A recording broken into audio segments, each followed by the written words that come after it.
오늘은 은혜 언약이라는 제목으로 하나님의 말씀을 나누도록 하겠습니다. 첫 언약이 파기되었습니다. 그 첫 언약은 하나님과 아담 사이에 체결된 언약입니다. 하나님께서 아담에게 이르셨습니다. 동산에 있는 모든 나무의 열매들은 먹어도 좋지만 동산 중앙에 있는 선악을 알게 하는 나무의 열매는 먹지 마라. 얘가 먹는 날에는 정령 죽을 거다.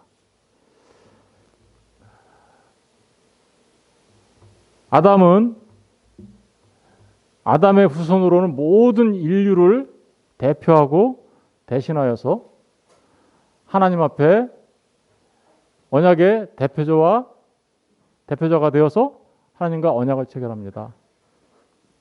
그리고 하나님은 그 일을 통해서 아담의 모든 후손들을 하나님의 백성 되기로 한 약정을 세우십니다. 그런데 하나님께서 창조하신 아담이 그 첫 번째 언약을 파기한 것입니다. 이 언약을 파기한 것은 하나님이 먹지 말라 한 동산 중앙에 선악을 알게 하는 나무의 열매를 먹은 것이죠. 그것은 단순하게 선악을 알게 하는 나무의 열매를 먹었다라는 사실에서 그치지 않고 곧 하나님과의 언약을 파기한 건데 그것은 하나님에 대한 반역이었고 또한 타락이었습니다. 그 결과 아담과 아담의 후손 모두에게 두 가지 중요한 일이 일어나게 되죠. 하나는 첫 번째로는 죄에 대한 책임입니다. 하나님 앞에 범한 반역죄에 대한 책임이죠.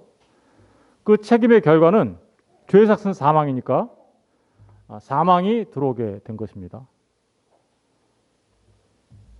영원한 생명을 가질 수 있도록 창조된 아담에게 사망이 들어왔어요. 그 사망은 영적으로 즉시 죽은 사망이었고 비록 930년 동안 유예되기는 했지만 육의 사망이었고 마침내는 영원히 멸망당하는 불못에 던져지는 사망이었습니다. 여러분, 지옥은 어떤 곳이냐면 하나님의 은혜가 전혀 없는 곳이에요. 지금은 우리가 하나님의 은혜가 있죠. 악인이든 선인이든 모두 똑같이 태양빛을 받기도 하고 비를 맞기도 하고, 그죠? 하나님께서 주시는 곡식을 먹기도 하고, 이런 은혜가 있잖아요, 그죠? 그걸 일반 은혜라고 하는데, 그 불못은 일반 은혜조차도 없는 곳이에요. 그곳에 던져져야 하는 그런 존재가 되고 말았다라는 뜻이에요. 또 하나는 사람이 변하게 된 것이죠. 어떻게 변했을까요? 오염되었다고 얘기하죠. 오염. 이 오염은 한마디로 말하면 전적 타락이라고 합니다. 전적 타락이라 하면 본래는 하나님을 사랑하고 죄를 모르고 살아가야 하는 존재였어요. 그런데 이제 하나님 앞에 반역한 사람은 오히려 죄를 사랑하고 하나님을 미워하는 삶을 살게 됩니다. 하나님을 알되 하나님을 영화롭게 하지 않습니다. 선을 행하는 자가 단 하나도 없게 된 것이죠. 하나님을 스스로 찾아갈 수 없습니다. 알지 못합니다. 결국은 그 첫 언약의 파기로 하나님의 백성이었던 아담은 하나님의 동산 에덴에서 추방되게 되죠. 그런데 놀라운 사실이 있습니다. 삼위 하나님께서는 창세 전에 이미 이러한 사실들을 아시고 삼위 하나님께서 언약을 체결하시죠. 어떤 언약입니까? 우리는 그 언약을 구속 언약이라고 한다 그랬죠. 구원 협약이라고도 하기도 하고 창세전 언약이라고도 합니다. 그 언약의 내용은 이렇습니다. 삼위일체 하나님이 창세전에 아들 하나님을 성육신하게 하시고, 그죠? 이 땅에 사람으로 오게 하시고, 성육신하신 예수 그리스도의 그 속죄 제사, 다시 말하면 십자가에서 흘리시는 그 피의 제사를 통해서 죄 사함 받게 하시고, 성령의 중생케 하시는 사역을 통하여 반역한 자기 백성들을 구원하셔서 하나님의 백성 삼으시려는 하나님의 그 창조 경륜, 나는 너희의 하나님이 되고 너는 나의 백성이 될 거다 하는 그 하나님의 계획을 이루시기로 하셨죠. 그러니까 예수 그리스도가 이 땅에 오신 거는 여러분 잘 생각하셔야 돼요. 뭘 생각하셔야 되냐면 아담이 타락했네. 아이고 큰일 났구나. 어떻게 하면 좋지? 그래, 내가 내 아들을 보내서 구원해야 되겠지. 이렇게 하신 게 아니라는 거예요. 하나님이 갑자기 아이고 큰일 났구나 이렇게 하신 게 아니라 이미 다 알고 계시고 준비하신 것이죠. 전부 다. 그래서 이 땅에 누구를 보내셨어요? 예수 그리스도를 보내신 거죠. 그런 계획을 갖고 계신 하나님의 그 구속 언약이, 창세전의 구속 언약이 역사 안에서, 그죠? 이 시간 속에서 예수 그리스도와 그리고 새 인류를 대표하는 제자들 사이에 그리스도의 피로 체결된 언약이 있어요. 그것을 우리는 새 언약이라고 하는데, 그러니까 하나님의 그 창조 경륜, 다시 말하면 이 땅에 아들을 보내시고 아들의 십자가에 흘리신 보혈의 피로 속죄 제사를 이루게 하시고, 그리고 성령 하나님의 역사를 통해서 그 속죄 제사의 효과를 적용시켜 주시는 역사를 통해서 하나님의 백성을 구원해 내시겠다라고 하신 그 계획이 시간 속에서, 역사 속에서 성취되어지는 일이 있었는데, 그게 바로 예수 그리스도께서 이 땅에 오셔서 제자들과 체결한 언약이죠. 그것을 우리는 새 언약이라고 하는데, 이 새 언약이 바로 은혜 언약입니다. 여러분, 은혜라는 말이 무슨 말입니까? 자격도 없어요. 어떤 조건을 갖추지도 않았어요. 그런데 하나님께서 값없이 우리에게 주시는 선물과 같은 것, 그죠? 그걸 은혜라고 하는 거예요. 그리고 그 은혜를 주시기로 한 약속이 뭐예요? 은혜 언약이에요. 그걸 우리는 새 언약이라고 하는 거죠. 오늘 본문에 누가복음 22장 22절, 20절을 다 같이 한번 읽어볼게요. 시작. 저녁 먹은 후에 잔도 이와 같이 하여 가라사대 이 잔은 내 피로 세우는 새 언약이니 곧 너희를 위하여 붓는 것이라.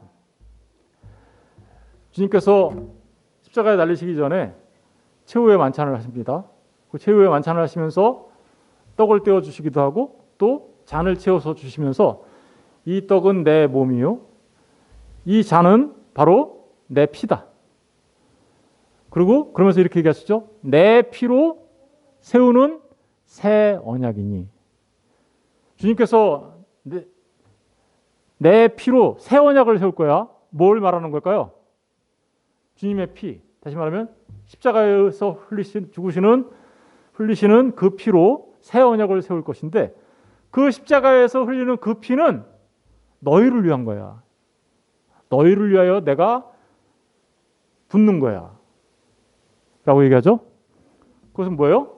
다시 말하면 십자가에서 흘리시는 그 피를 통해서 너희들을 죄로부터 깨끗이 씻어내요. 다시 내 백성 되게 할 거야 라는 이 언약이죠. 그 언약을 우리는 새 언약이라고 하는 거고, 그 새 언약을 우리는 은혜 언약. 왜요? 우리에게 아무런 조건도 갖추지 않은데 주께서 우리에게 주시는 선물이거든요. 그래서 우리는 그 언약을 은혜 언약이라고 하는 것입니다. 마태복음 26장 26절 28절에도 똑같이 기록하고 있어요. 그들이 먹을 때 예수께서 떡을 가지사 축복하시고 떼어 제자들에게 주시며 이르시되 받아서 먹으라. 이것은 내 몸이니라 하시고, 또 잔을 가지사 감사하기도 하시고 그들에게 주시며 이르시되 너희가 다 이것을 마시라. 이것은 죄사함을 얻게 하려고. 목적이 나오죠. 이 새 언약, 은혜 언약의 목적. 죄사함을 얻게 하려고 많은 사람을 위하여 흘리는 바 나의 피, 곧 언약의 피다. 그러니까 은혜 언약은 예수 그리스도의 십자가의 보혈로 세워진 언약입니다. 그죠? 히브리서 9장 11절 15절에는 이렇게 기록하고 있습니다. 그리스도께서는 장래 좋은 일에 대제사장으로 오사 손으로 짓지 아니한 것 곧 이 창조에 속하지 아니한 더 크고 온전한 장막으로 말미암아. 구약 시대 때 죄인이 죄사함을 받으려면 어린 양을 데리고 와서 그 성막에 가서 그죠? 번제다 어린 양에 딱 이렇게 안수하고 죄를 넘겨주고 양을 죽게 함으로 내 대신 죽게 함으로 내가 죄사함 받는 그런 일이 있었어요. 그죠? 장막에서 드리는 거예요. 그건 손으로 만든 장막이죠.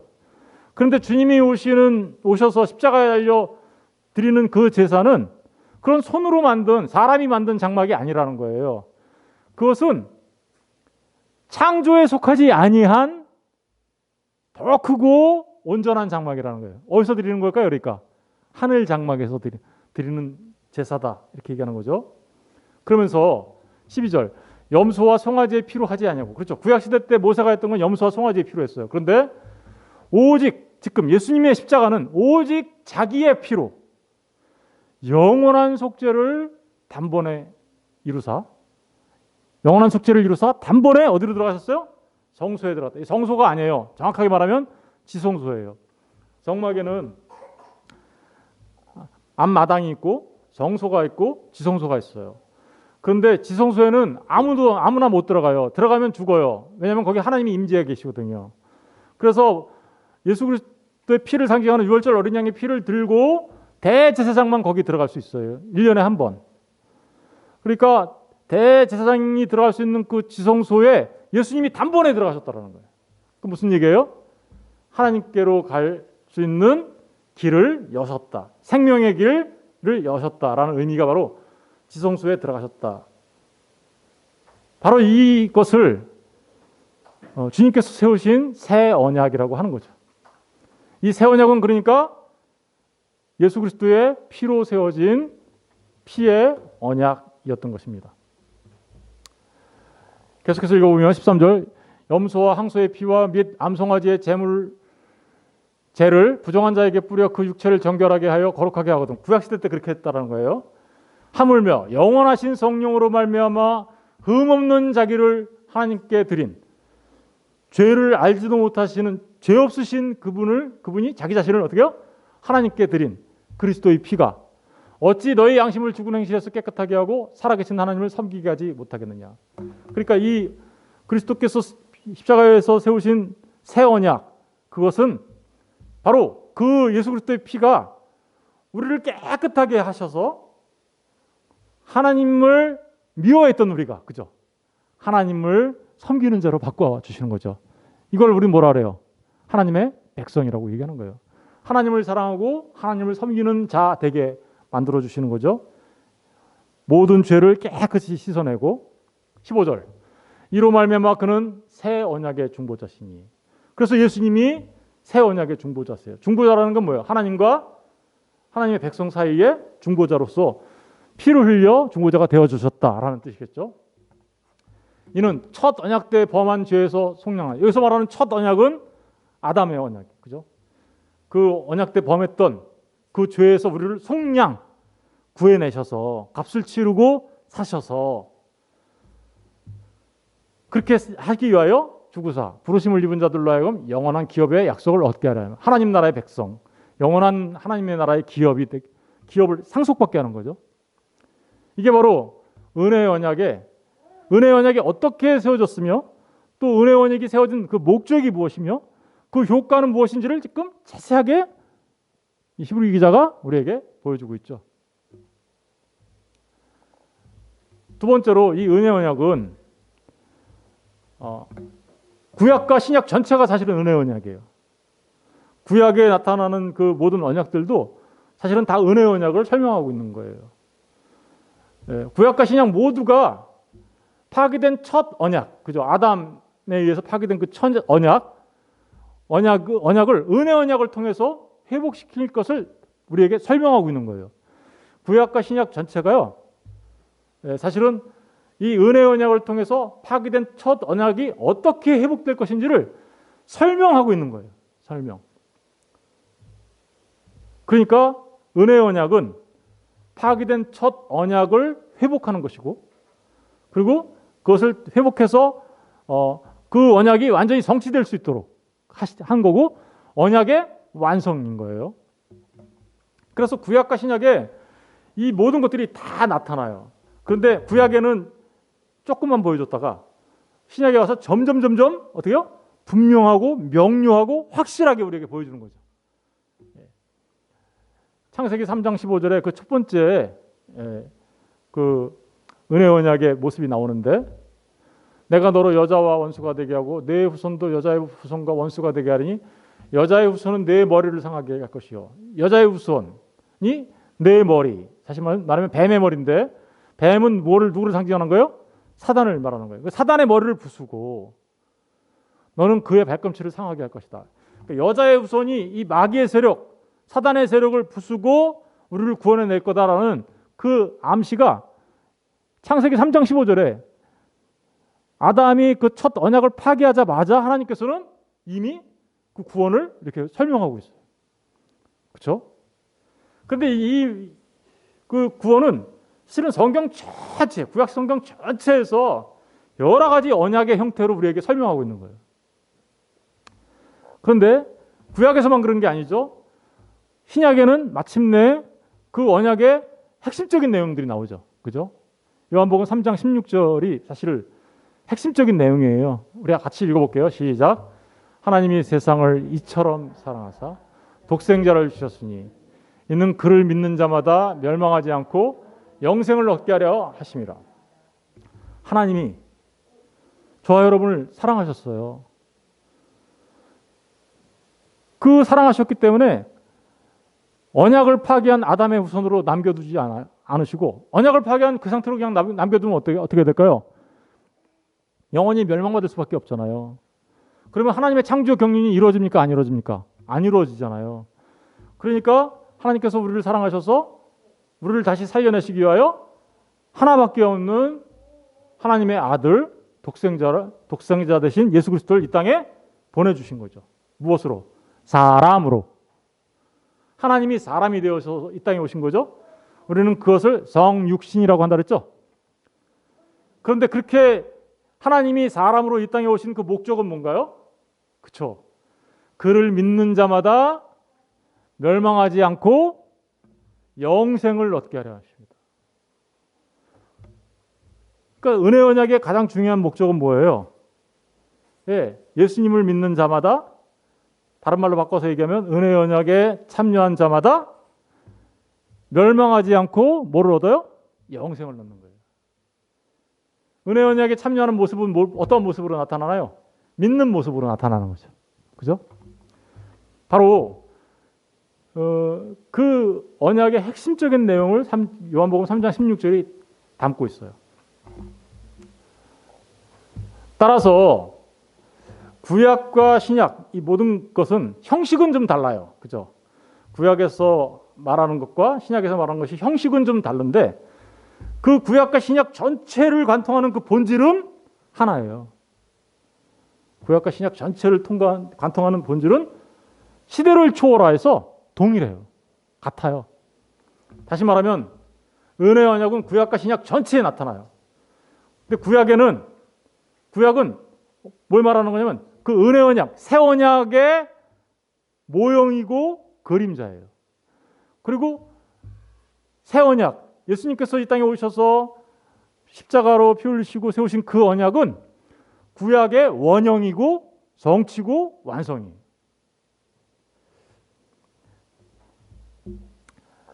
구약은 그러니까 그림자고 모형이고요.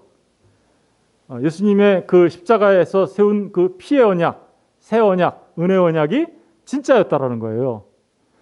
여러분, 우리 아파트 지을 때 보면 분양하기 전에 모델하우스 만들잖아요. 모델하우스가 진짜예요? 모형이에요? 모형이죠. 진짜는 아니죠. 근데 그 모형이 뭘 설명하고 있어요? 진짜를 설명하고 있잖아요. 그죠? 바로 그런 거예요. 구약에 나타난 그 여러 가지 그 언약들은 이 모델하우스 같은 거였어요. 그런데 그 모델하우스 같은 게 진짜를 어떻게 하고 있어요? 설명하고 있는 거예요.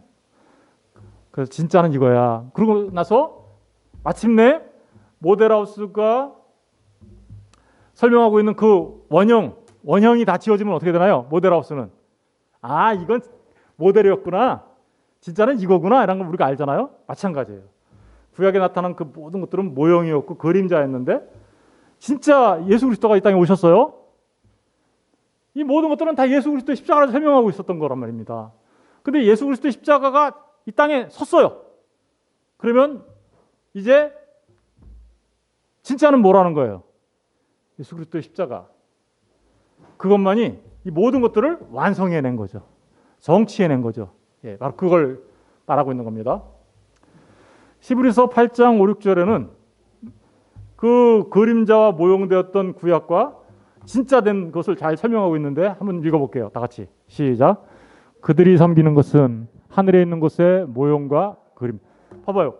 여기서 그들이라는 것은 구약 시대 때 섬겼던 구약 성경에 나오는 그 언약들, 그것들은 하늘에 있는 것의 뭐예요? 모형이고 그림자다. 그러면서 예를 들어서 설명하는데 누구를 설명하냐면 모세에 대해서 얘기하고 있어요. 모세부터 시작. 모세가 장막을 지으려 할 때에 지시하심을 얻음과 같으니 이르시되 삼가 모든 것을 산에서 내게 보이던 본을 따라 지으라 하셨. 모세가요 장막 짓고 이런 거 했어요. 그런데 뭐를 따라서 했나요? 산에서 본 그 진짜를 모세는요 진짜를 봤어요. 진짜를 보고 그 진짜의 모형을 따라서 만든 게 뭐였어요? 정막이었단 말입니다. 6절 보세요. 6절 시작. 그러나 이제 그는 더 아름다운 직분을 얻으셨으니 그는 더 좋은 약속으로 세우신 더 좋은 언약의 중보자시니라. 그러니까 여기서 말하는 그는 누굴 말할 거예요? 모세는 그림자였어요. 모형이었어요. 근데 원형 대신 예수 그리스도가 더 좋은 약속으로 세우신 더 좋은 언약의 중보자가 되셨다 이렇게 얘기하죠. 바로 그러니까 모형과 그림자 그리고 원형을 이렇게 설명하고 있는 겁니다. 그래서 우리가 도표를 보면 이렇게 설명할 수 있어요. 구약에는 여러 가지 언약들이 나와요. 하나님께서 노아를 통해서 하신 언약도 있죠. 아브라함에게 하신 언약도 있고요. 또 모세에게 시내산에서 맺은 언약도 있어요. 그리고 다윗에게 맺어준 언약도 있어요. 이 언약은 다 모형이었던 거예요. 모형이고 그림자였던 거예요. 뭘 설명하기 위한? 은혜 언약, 새 언약. 그리스도의 피로 세워지는 십자가를 통해서 세워지는 그 언약 진짜를 설명하기 위한 거였어요. 진짜를 설명하기 위하여 거기 이 언약들을 통하여 중요한 내용들을 담고 있어요. 잘 생각해 보세요. 노아 언약을 통해서 뭘 우리한테 알려주고 있을까요? 그렇죠. 구원받는 하나님의 백성들 모든 사람들은 다 죄 때문에 심판받아. 그런데 방주 안에 탄 사람들만 구원받아. 그렇죠. 방주 안에 탔다. 그리고 우리 약속해 주죠. 모세에게 무지개 언약. 그렇죠? 무지개 언약은 뭘 말하는 거였어요? 하나님의 희생을 상징하고 있다고 했죠. 하늘을 향해서 쏜 화살이라고 했잖아요. 그죠? 기억나시나요? 그러니까 노아 언약 하나만 보더라도 모든 사람이 구원받는 건 아니라 어떤 특정한 사람들만 구원받는구나. 제한적이라는 거예요. 그리고 그 구원은 아브라함 언약과 모세 언약을 통해서 살펴보면 어떤 거예요? 피 뿌려서 세워진 언약이죠. 아브라함도 할례를 통해서 그죠? 세운 언약이에요.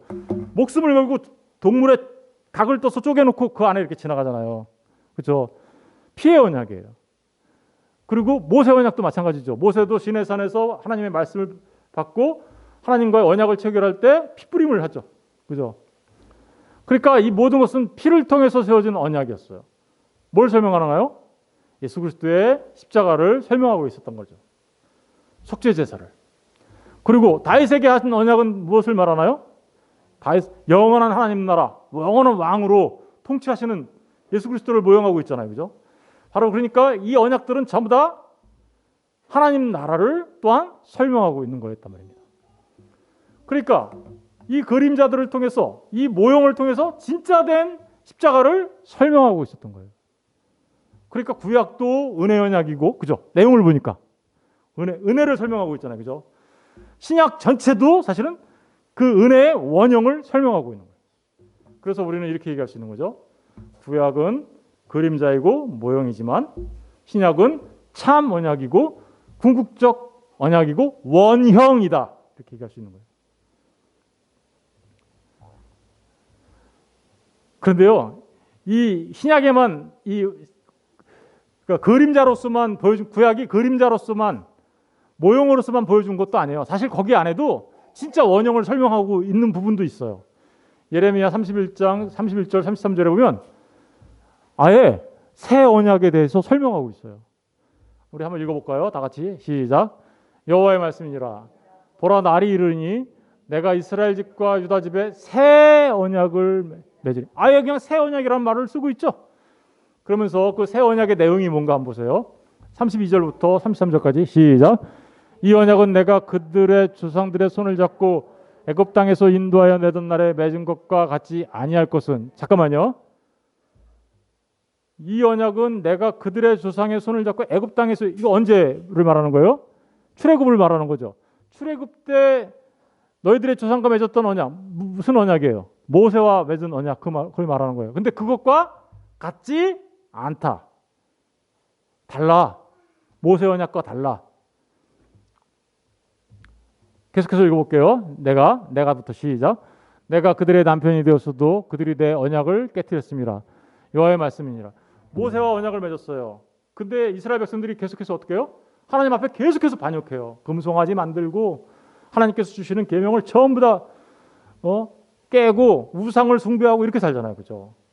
그래서 하나님께서 이스라엘을 내 아내라고 얘기하는데 마치 간음한 여자처럼 이스라엘이 계속해서 간음한 여자처럼 반역을 하죠. 그죠? 그래서 내가 새롭게 언약을 맺을게 라고 얘기하면서 33절부터 얘기하는 거예요. 33절부터 그러나 시작. 그러나 그날 후에 내가 이스라엘 집과 맺을 언약은 이러하니. 새롭게 맺는 거예요. 언약을 이러한다. 그 언약은 이런 거야. 어떤 거냐? 잘 봐봐. 그러면서 설명하죠. 뭐라고 설명하나? 곧부터 시작. 내가 나의 법을 그들의 속에 두며 그들의 마음에 기록하여 나는 그들의 하나님이 되고 그들은 내 백성이 될 거예요. 하나님이 창조전에 큰 경륜을 세우신 게 뭐예요? 나는 너희의 하나님이 되고 너는 나의 백성이 될 거야, 이거잖아요. 어떻게 해서 한대요? 근데 나의 법을 그들의 속에 두고 그들의 마음에 기록한다, 이렇게 얘기하죠. 잘 생각해 보세요. 모세 때 하나님의 법이 어떻게 주어졌나요? 모세 때 하나님의 법은 두 돌판에 새겨져서 모세에게 주어졌어요. 그죠? 그런데 두 돌판이 어떻게 됐나요? 돌판을 들고 이렇게 내려왔더니 이스라엘 백성들이 뭐 하고 있었어요? 우상 숭배하고 금송아지 만들어서 하고 있었죠. 그래서 그 돌판은 어떻게 됐어요? 깨져버렸죠. 그래서 두 번째 돌판을 주시죠. 그 두 번째 돌판이 사실은 은혜를 상징하고 있는 거예요.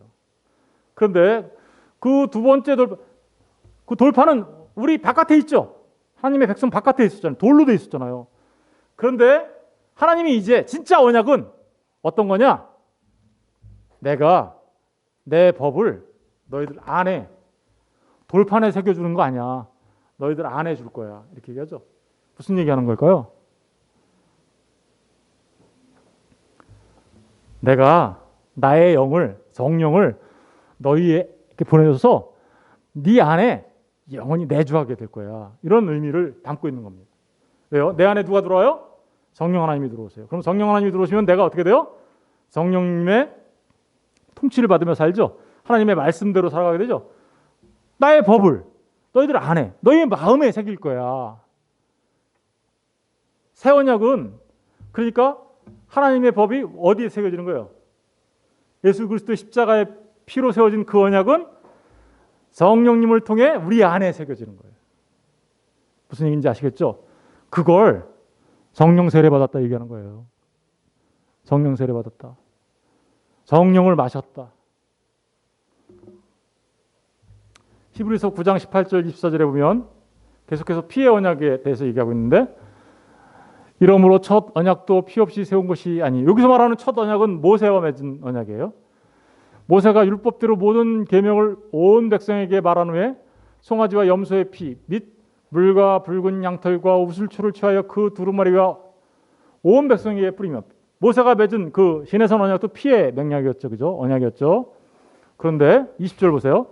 이르되 이는 하나님이 너희에게 명하신 언약의 피라 하고. 그렇죠. 피로 한 거예요. 또한 이와 같이 피를 장막과 섬기는 일에 쓰는 모든 그릇에 뿌렸느니라. 율법을 따라 거의 모든 물건이 피로써 정결하게 되나니 피 흘림이 없은즉 뭐가 없어요? 사함이 없다. 피 흘림이 없은즉 죄사함이 없어. 죄사함 받으려면 어떻게 된다는 거예요? 누군가가 피를 흘려야 된다. 누군가가 죄값을 치러야 된다. 죄의 삭은 뭐예요? 사망이잖아요. 피 흘렸다는 얘기는 뭐예요? 사망으로 그 죄값을 치렀다 이런 뜻이에요. 사망으로 죄값을 치러야 비로소 죄사함을 받게 되는 거다. 그런 피 흘림이 없은즉 사함이 없다라는 말의 의미가 그런 의미입니다. 23절.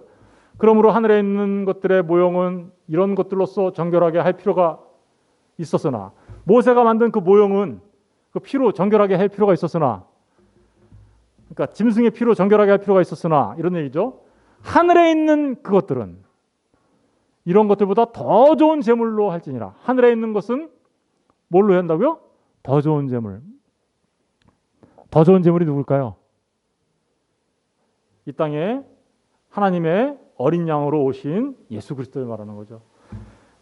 모세가 드렸던 양과 염소 그게 아니라 진짜 하나님의 어린 양으로 오신 예수 그리스도, 죄 없으신 바로 그 제물로 할 때 이 진짜 죄사함이 있게 되는 거야 라는 걸 설명하는 거예요.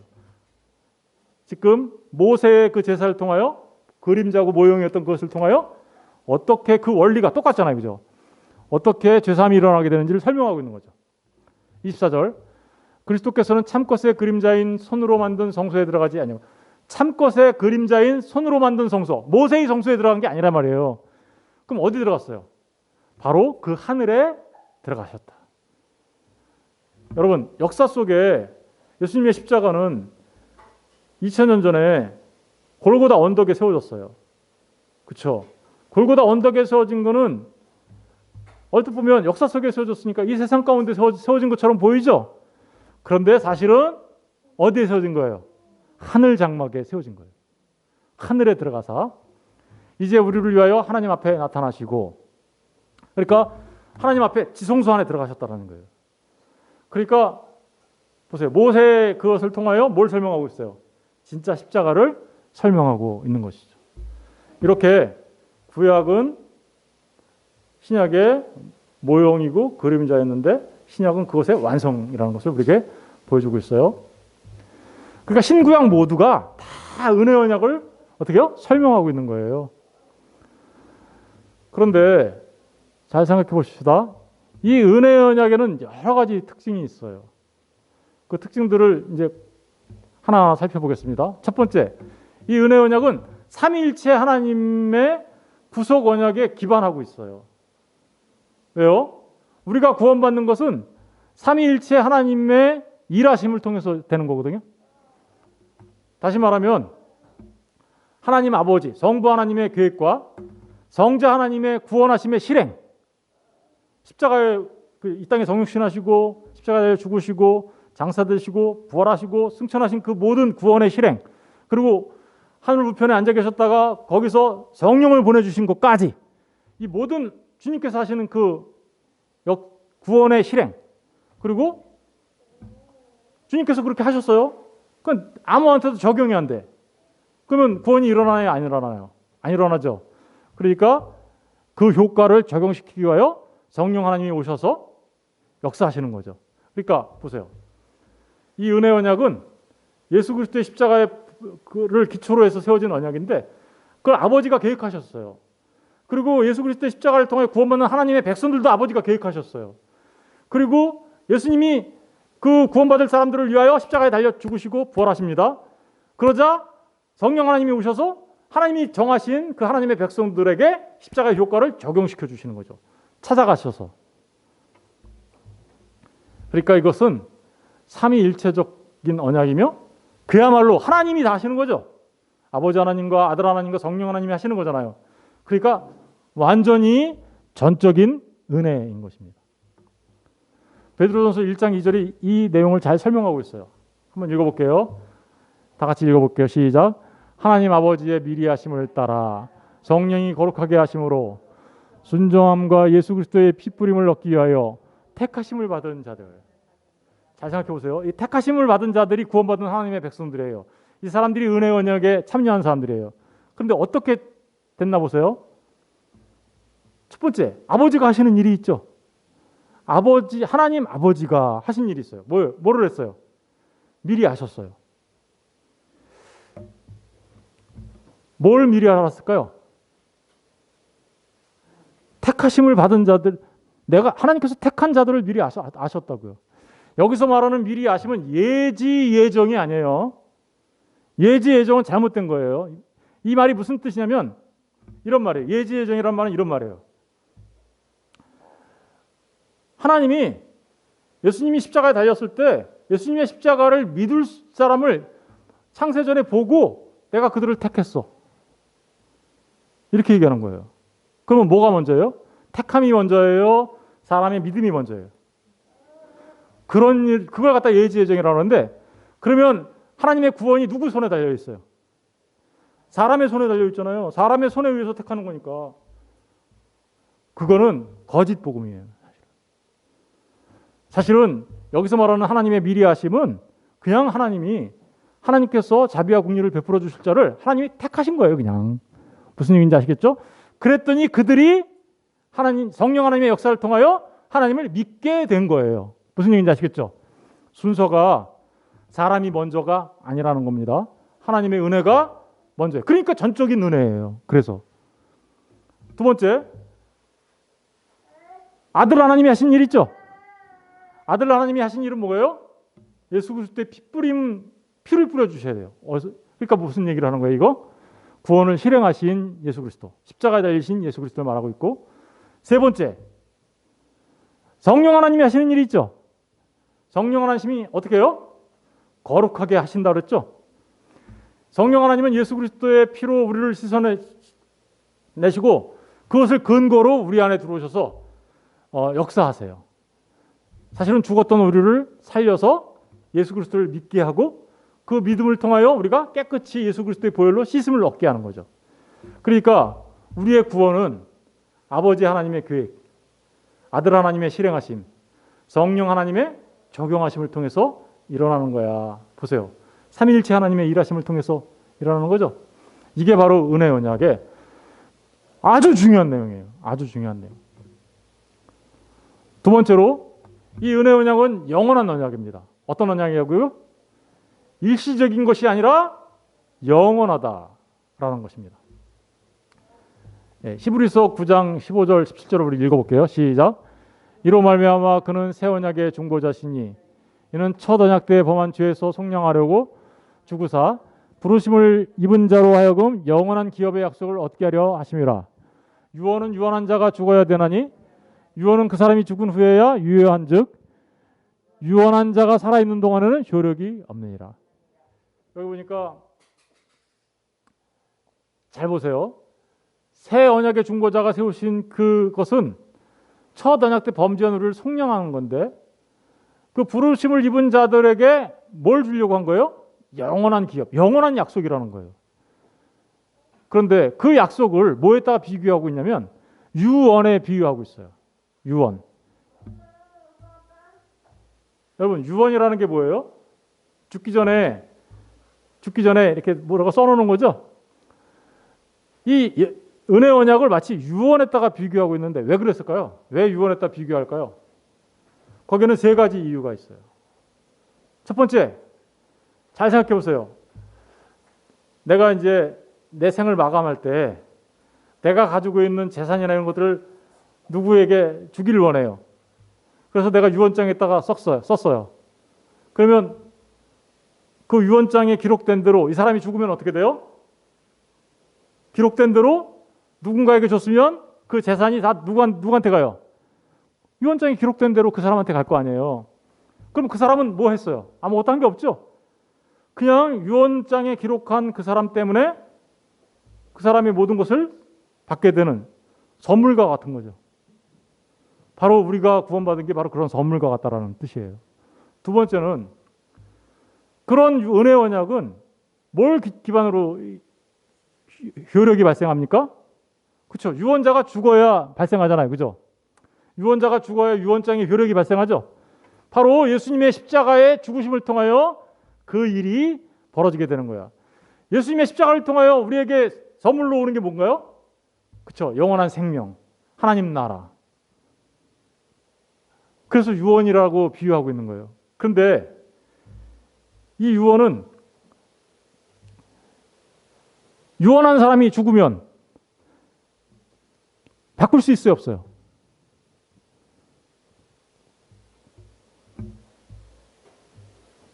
유언한 사람이 유언장을 써놓고 죽었어요. 그러면 그 효력을 바꿀 수 있어요, 없어요? 없지요. 그래서 파기가 불가하다라는 측면이 여기 있는 거예요. 파기가 불가하다라는 것은 뭘 의미하는 걸까요? 그것은 일시적인 것이 아니고 변경될 수 있는 것이 아니라 영원한 거야. 그래서 유언에 비유하고 있는 거예요. 여러분, 저와 여러분이 예수님의 십자가로 죄사함을 받고 하나님의 백성인 건 영원한 약속이에요. 안 변해요. 그래서요, 저와 여러분이 하나님의 백성 된 것은 하나님의 그 사랑에 기반하고 있는 건데 그 하나님의 사랑은 영원히 변하지 않아요. 그래서 하나님의 그 사랑에서 그 무엇도 우리를 끊어낼 수 없어요. 영원한 약속이에요. 히브리서 9장 12절에 그래서 이렇게 기록하고 있습니다. 염소와 송아지의 피로 하지 아니하고 오직 자기의 피로, 예수님이 자신의 피로 영원한 속죄를 이루사. 저와 여러분이 죄사함 받고 하나님 앞에 의롭다 칭함을 받는 그 일은 그냥 우리가 사는 동안에만, 옛날 과거에만, 아니면 우리 지금 현재 시점에만, 아니면 다가오는 어떤 미래의 어떤 날에만 적용되는 게 아니라 영원에서 영원까지 효과가 있다라는 거예요. 영원에서 영원까지. 이 이야기는 완전한 속죄라는 거죠. 저와 여러분의 모든 죄를 속죄하셨다는 뜻이에요. 그래서 우리가 하나님 앞에 가게 되더라도 담대하게 갈 수 있는 이유가 뭐예요? 바로 이 영원한 속죄의 제사 때문에 그런 것이죠.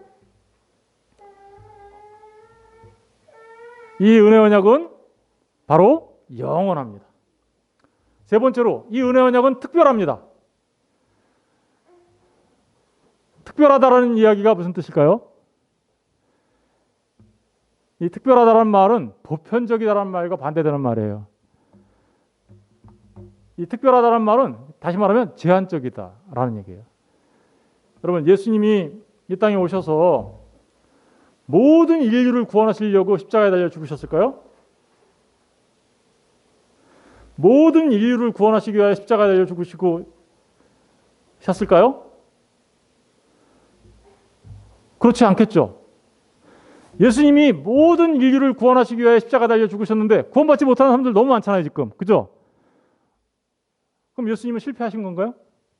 그런 거 아니겠죠. 예수님은 모든 인류를 구원하시기 위해 십자가에 죽으신 게 아니라 예수님께서 택하신 예수님의 백성을 구원하시기 위하여 십자가에 달려 죽으신 거예요. 마태복음 1장 21절을 보세요. 다 같이 시작. 아들을 낳으리니 이름을 예수라 하라.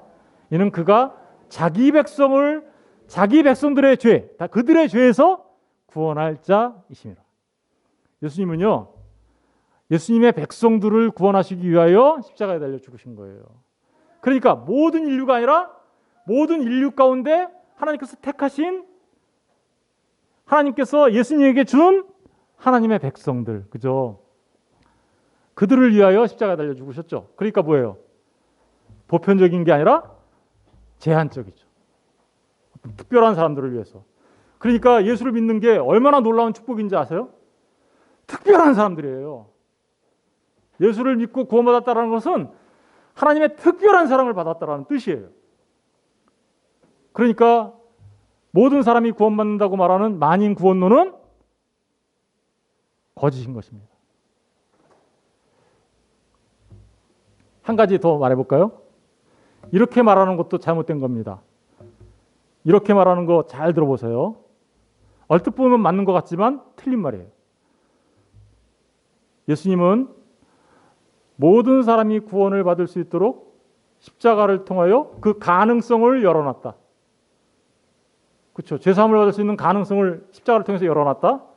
그리고 누구든 그 예수님의 십자가를 믿기만 하면 구원받는다. 이 말이 맞는 말일까요? 틀린 말일까요? 제가 이미 말씀드렸죠? 틀린 말이라고. 왜 틀렸을까요? 첫 번째, 예수님은 모든 사람을 위해서 죽으신 게 아니라는 거예요. 그리고 가능성을 열어놓은 게 아니에요. 가능성을 열어놨다라고 얘기하는 것은 마치 예수님을 믿는 것을 사람이 믿을 수 있고 안 믿을 수 있고 선택할 수 있는 것처럼 얘기하는 거예요. 그런데 잘 생각해 보세요. 주님이 자기 백성을 구원하러 왔는데 실패할 수 있을까요? 실패해요? 하나님이? 그렇지 않죠. 하나님께서 택하신 하나님의 백성은 반드시 주님을 믿는 믿음으로 나오게 되어 있다는 것을 말하고 있어요.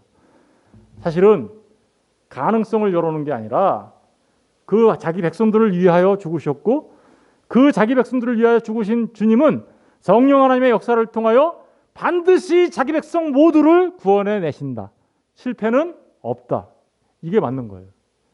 그리고 그 믿음은 그러니까 결국은 우리 안에서 나오는 게 아니라 하나님이 주신 선물이에요. 그래서 주님을 믿는 거예요. 주님을 믿는 사람들은요. 그래서 아주 특별한 사람들이에요. 아주 은혜 받은 사람들이에요. 왜냐? 믿음조차도 하나님이 은혜로 우리에게 주신 선물이기 때문에 그렇습니다.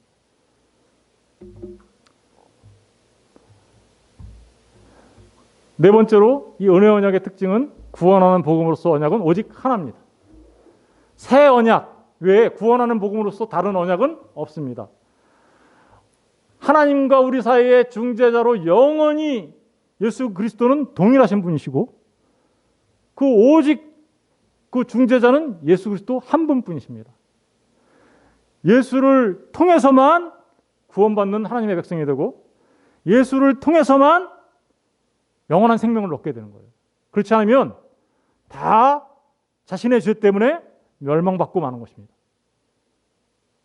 자신의 죄 때문에 죄의 삭은 사망이니까 자신의 죄 때문에 멸망받고 마되 예수 그리스도를 통하여 죄사함 받지 못하면 이 은혜의 언약에 참여한 자가 아니면 새 언약에 참여한 자가 아니면 그는 멸망받고 말게 되는 것이죠. 다른 길은 없습니다. 방금 전에 제가 성령 믿음에 대해서 얘기했는데 이 은혜 언약은 성령 하나님이 역사하셔야 일어나는 일이에요. 그래서 성령의 임재를 약속하고 파송한 언약이다. 고린도서 12장 13절을 읽어볼게요. 시작. 우리가 유대인이나 헬라인이나 종이나 자유인이나 다 한 성령으로 세례를 받아 한 몸이 되었고 또 다 한 성령을 마시게 하셨느니라.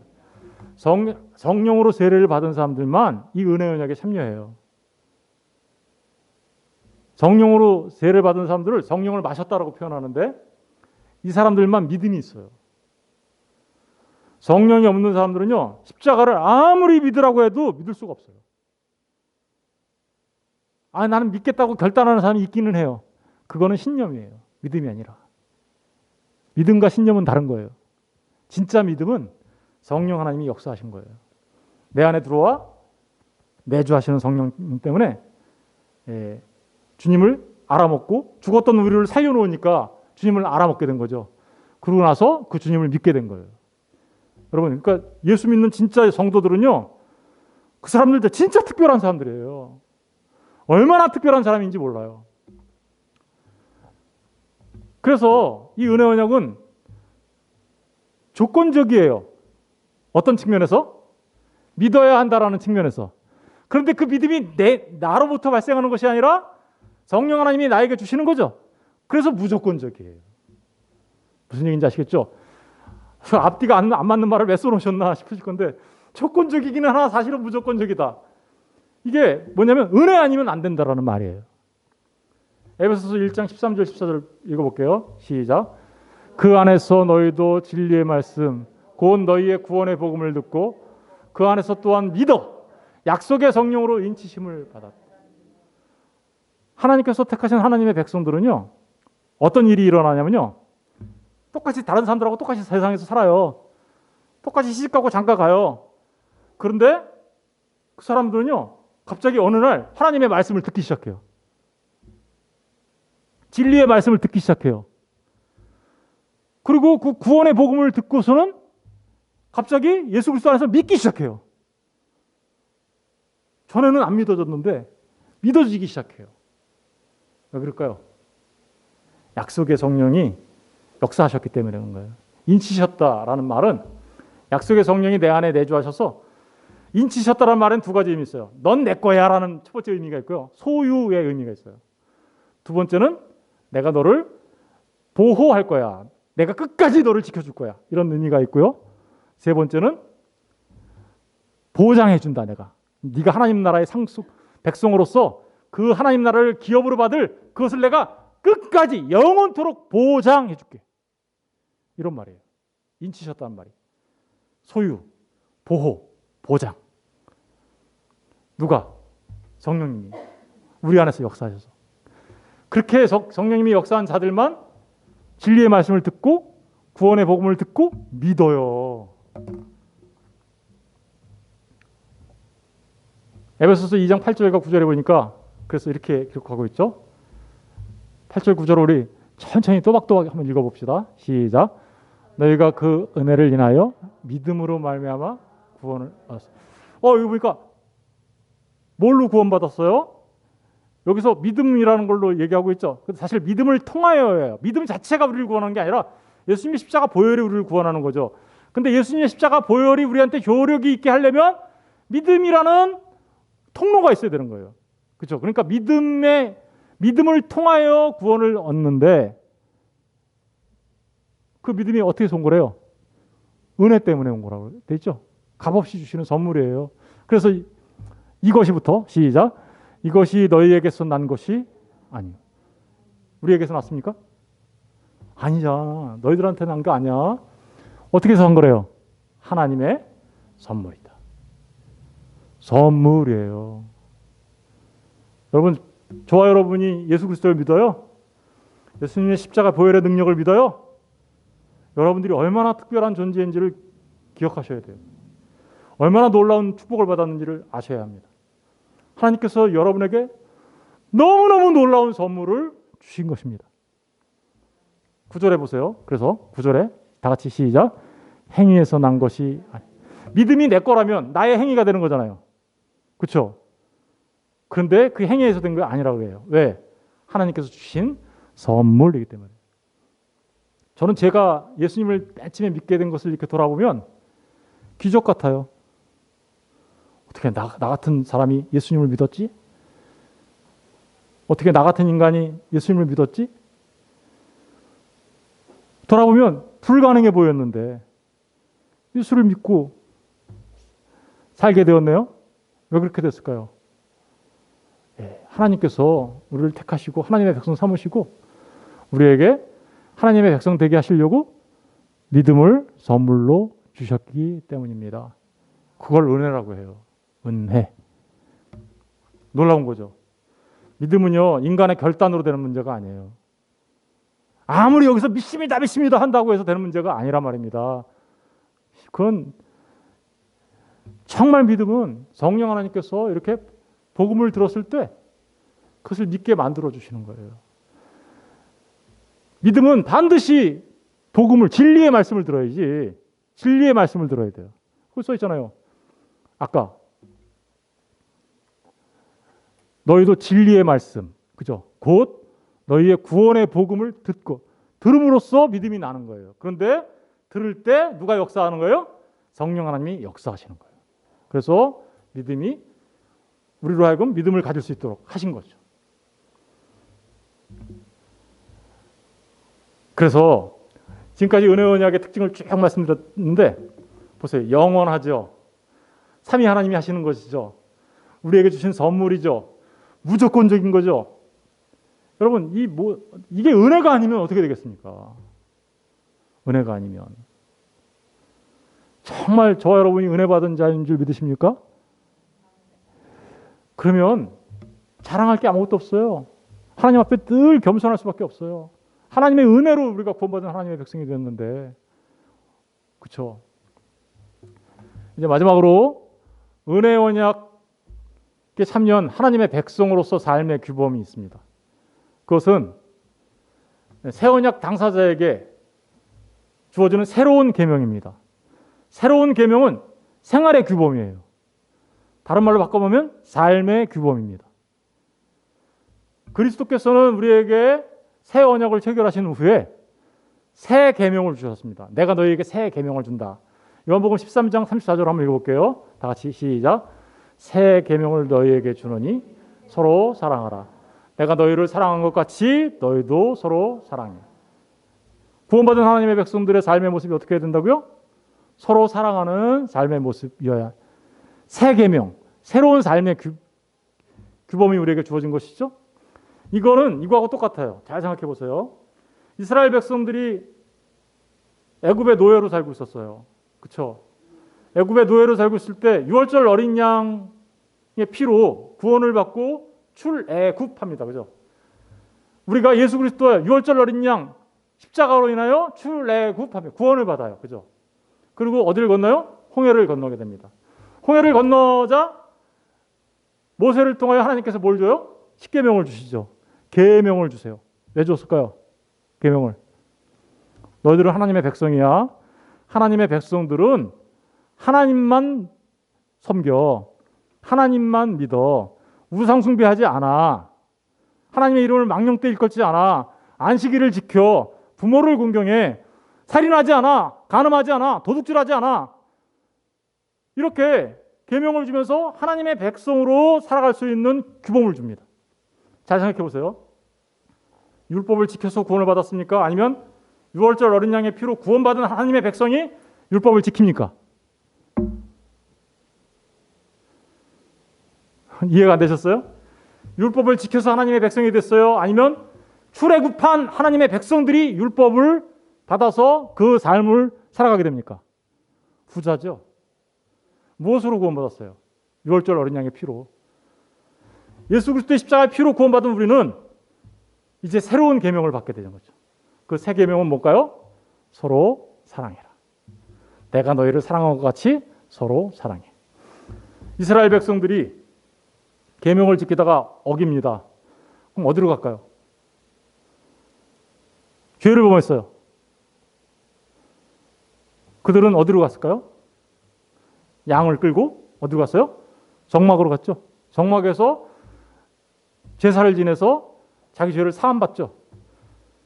저와 여러분도 마찬가지예요. 이 땅에서 살아가는 날들 동안에 우리도 서로 사랑하지 못한 때도 있고 죄를 범할 때도 있어요. 그럼 우리는 뭘 생각해야 돼요? 그렇죠. 예수 그리스도의 십자가의 보혈을 생각하고 그 십자가 아래로 달려가야 하는 것이죠. 율법은요, 저와 여러분이 얼마나 큰 죄인이었는지를 깨닫게 해주는 거예요. 그리고 그 죄인이었는지를 깨닫게 해서 어디로 달려가게 만드냐면 예수 그리스도의 십자가로 달려가게 만드는 거예요. 그리고 그렇게 구원받은 하나님의 백성들은 다시 하나님의 계명대로 살기를 원하는 겁니다. 우리가 서로 사랑할 때 우리의 부족함을 느낄 때마다 우리를 구원하신 예수님의 십자가의 은혜가 얼마나 큰지를 경험하게 되는 거예요. 사랑하지 않는 사람은 십자가의 그 은혜가 얼마나 큰지 몰라요. 사랑해야 사랑하지 못하는 자신의 모습을 발견하고 정말 주님의 은혜가 아니면 난 큰일 날 뻔한 사람이었구나 라는 것을 깨달아 알게 되고 그래서 주님을 더욱더 붙잡게 되고 주님을 더욱더 사랑하게 되는 거예요. 그리고 그 사랑을 깨달아 한 사람들이 또다시 주님이 우리를 사랑한 것처럼 어떻게요? 서로 사랑하는 삶을 살아가게 되는 것입니다. 이게 바로 성도의 삶의 모습이에요. 저는 저와 여러분이 정말 주님의 그 십자가의 은혜를 깊이 깨달아 알고 정말 주님이 우리를 사랑하신 것처럼 서로가 서로를 사랑하는 참 하나님의 사람들, 은혜 언약에 참여한 하나님의 백성 되시기를 주님의 이름으로 축원드립니다. 기도하겠습니다.